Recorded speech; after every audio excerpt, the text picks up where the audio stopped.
so I do want to at least illustrate to you what I think I mean by disposition.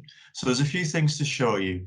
So let's just move on through the slides. So this is a slide I really like it's from the New Yorker from about 2 or 3 years ago. So this is somebody, as you can see at the front of the stage, has obviously done a fantastic presentation. This may not be you, it might be you. I know from the learning and teaching stuff where you get the end of module forms, and the only form I ever looked at was the one of the person who didn't like it. I didn't look at the ones that said, yeah, it was great, enjoyed it. So like I said, anything you have on a dispositional side, you take everywhere with you into any situation. So if this is you, it's not to say that you can't, you can't stop being yourself, but it is just to acknowledge it, be aware, and just ask yourself whether this is something which is helping me in this situation, and does it help me? So awareness for me is the important thing, being aware, and then you have choices. Here's another one which I quite like, and you'll see from here where I started to think about disposition situation, and this is attribution theory.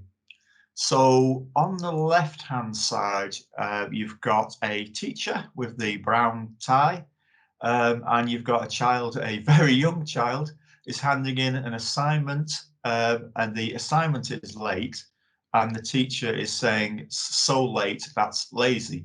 So the teacher is attributing lateness, which is a dispositional characteristic to the individual. They're saying that the reason it's being late is a dispositional thing, the individual is lazy.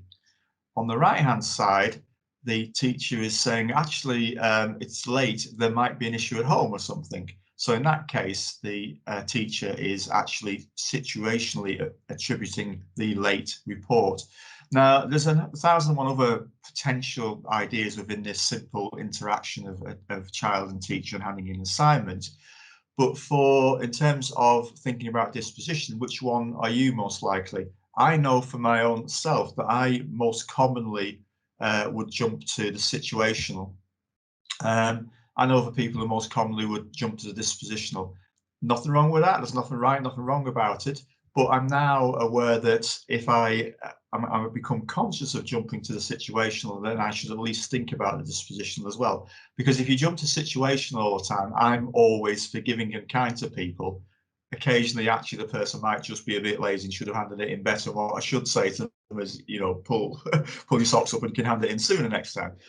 So I just think it's just trying to get you thinking about situation, dispositional attribution, and where you are. So that's another psychological idea.